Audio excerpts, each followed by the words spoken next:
Hi అండి. అందరికీ నమస్తే. Welcome back to our channel. ఈరోజు నేను మీతో ఒక మంచి స్వీట్ రెసిపీని షేర్ చేద్దాం అనుకుంటున్నానండి. చాలా అంటే చాలా హెల్త్ బెనిఫిట్స్ ఉన్న స్వీట్ అండి ఇది. చిన్న పిల్లలు ఎప్పుడైనా స్వీట్ కావాలని అడిగినప్పుడు అప్పటికప్పుడు ఇలా చేసి పెట్టండి. చాలా ఇష్టంగా తింటారు.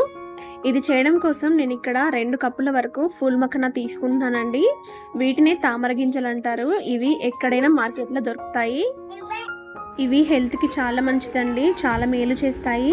వీటిలో ఫైబర్ ఎక్కువగా ఉంటుందండి. అలాగే magnesium, potassium, carbohydrates, proteins, calcium, phosphorus, vitamins కూడా చాలా బాగా ఉంటాయండి. వీటిని తినడం వల్ల గుండె ఆరోగ్యానికి చాలా మంచిదండి. అలాగే ఎముకలకు బలాన్ని ఇస్తుంది, శక్తినిస్తుంది, బరువు తగ్గడానికి కూడా చాలా బాగా హెల్ప్ అవుతుంది. ఇవి ఇలా చేత్తో తుంచితే తునిగేంతగా ఫ్రై అవ్వాలండి. నెయ్యి కానీ వెన్నను కానీ వేసుకొని వీటిని ఫ్రై చేసుకొని పక్కన పెట్టుకోండి. అదే కప్పుతో అరకప్పు వరకు అటుకులను తీసుకోండి. అటుకులు కూడా హెల్త్‌కి చాలా మంచివండి. ఈ అటుకులను కూడా మంచిగా క్రిస్పీగా అయ్యేంత వరకు ఫ్రై చేసుకోవాలి. రెండిటిని నెయ్యితో కానీ, నూనెతో కానీ, బటర్‌తో కానీ మంచిగా ఫ్రై చేసుకోండి. మీడియం టు లో ఫ్లేమ్‌లో పెట్టి వీటిని ఫ్రై చేసుకోవాలి. చూడండి, ఇలా తుంచితే మనకి క్రిస్పీగా తునగాలన్నమాట. ఇలా వచ్చిన తర్వాత వీటిని కూడా బౌల్లోకి తీసుకొని పక్కన పెట్టుకోండి.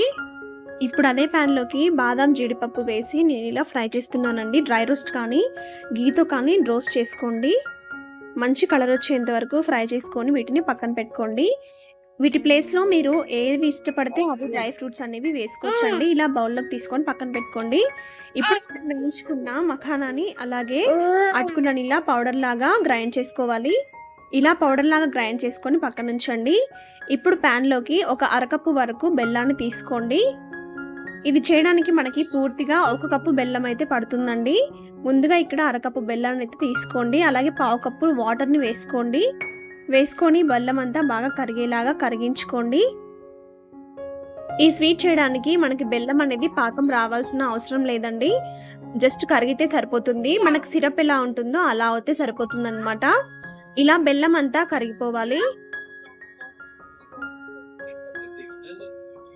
ఇలా బెల్లం మొత్తం కరిగిపోయాక ఇందులోకి 1 టీ స్పూన్ వరకు యాలకుల పొడి వేసుకోండి.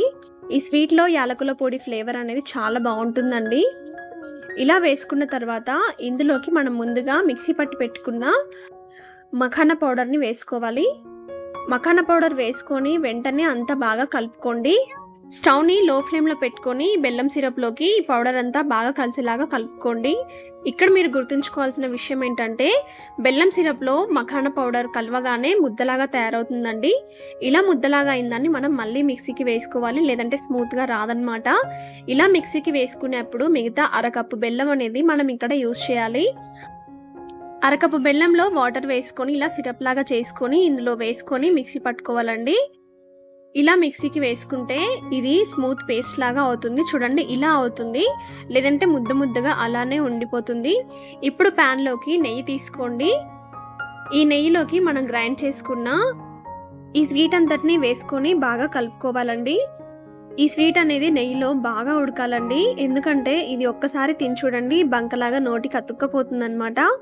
అలా అతుక్కపోయేది మొత్తం పోయి మఖానా అనేది మనకి బాగా వేగాలన్నమాట. ఈ నెయ్యిలో బాగా వేగితేనే మనకి టేస్ట్ అనేది వస్తుందండి స్వీట్, లేదంటే అంతగా బాగోదు. ఇలా మధ్య మధ్యలో నెయ్యిని వేసుకుంటూ అటు ఇటు బాగా కలుపుతూ మర్దనాలాగా చేస్తూ ఈ స్వీట్ని బాగా ఉడికించుకోవాలి. లో టు మీడియం ఫ్లేమ్లో ఈ స్వీట్ని బాగా ఉడికించండి. ఇలా ఉడికించడం వల్ల మనకి మంచి ఫ్లేవర్తో స్వీట్ అనేది రెడీ అయిపోతుంది. చూడండి, ఇలా కిందికి పైకి అనుకుంటూ స్వీట్ని బాగా ఉడికించుకోవాలండి. నెయ్యిలో మనకి ఎంత బాగా వేగితే ఈ స్వీట్ టేస్ట్ అనేది అంత బాగా వస్తుందండి. ఇలా స్వీట్ అంతటిని బాగా ఉడికించుకోవాలి. మధ్య మధ్యలో నెయ్యి వేస్తూ బాగా ఉడికించుకోండి. ఇలా ఉడికించడం వల్ల మనకి స్వీట్ అనేది గొప్ప రుచితోటి వస్తుందండి. ఇది ఉడకకపోతే పచ్చి పచ్చిగా అలానే ఉంటుందండి, అంత బాగోదు. ఫూల్ మఖానా ఇష్టపడని వారికి ఇలా స్వీట్ చేసి పెట్టారంటే ఎంతో ఇష్టంగా తింటారండి. పిల్లలకైతే ఇది పెట్టారంటే వీటిలో ఉన్న పోషకాలన్నీ వాళ్ళకి అందుతాయండి. ఎందుకంటే పిల్లలు మఖానాని ఎక్కువగా ఇష్టపడరు. అది డైరెక్ట్గా తినాలంటే చప్పగా ఉంటుందండి, ఎలాంటి టేస్ట్ ఉండదు. సో ఇలా స్వీట్ లాగా చేసి పెట్టండి. ఇలా ఉడికిన తర్వాత ఇందులోకి లాస్ట్గా మనం వేయించి పెట్టుకున్న డ్రై ఫ్రూట్స్ని యాడ్ చేసుకొని అంతా బాగా కలిసేలాగా కలుపుకొని మరో 5 మినిట్స్ వరకు ఉడికించుకోండి. మొత్తం ఉడికిన తర్వాత ఒక ప్లేట్లోకి తీసుకొని చల్లారబెట్టుకోవాలి. ఇలా అంతా స్ప్రెడ్ చేసుకొని చల్లారబెట్టుకోండి. చాలా అంటే చాలా టేస్టీగా ఉంటుందండి ఈ స్వీట్. పిల్లలకి ఇలా చేసి పెట్టండి. హెల్త్తో పాటు వాళ్ళకి హ్యాపీనెస్ కూడా వస్తుంది. ఈ స్వీట్ అనేది కొంచెం గోరువెచ్చగా ఉన్నప్పుడు పీసెస్ లాగా కట్ చేసుకోండి. అంతే, ఎంతో టేస్టీ మఖానా స్వీట్ రెడీ. చాలా అంటే చాలా టేస్టీగా ఉంటుందండి అండ్ హెల్త్కి కూడా చాలా మంచిది. ఇందులో ఎన్ని హెల్త్ బెనిఫిట్స్ ఉన్నాయో మీరే విన్నారు కదా, మరి తప్పక ట్రై చేయండి. పిల్లలు స్వీట్ అడిగినప్పుడు ఇలా హెల్తీగా స్వీట్ చేసి పెట్టండి. మరి మీరు కూడా ట్రై చేసి మీకు ఎలా వచ్చిందో నాకు కామెంట్ చేయండి. నచ్చితే లైక్ చేయండి, షేర్ చేయండి. ఇలాంటి మరిన్ని టేస్టీ అండ్ ఈజీ రెసిపీస్ కోసం మన ఛానల్ని సబ్స్క్రైబ్ చేసుకోవడం మాత్రం మర్చిపోకండి. Thank you.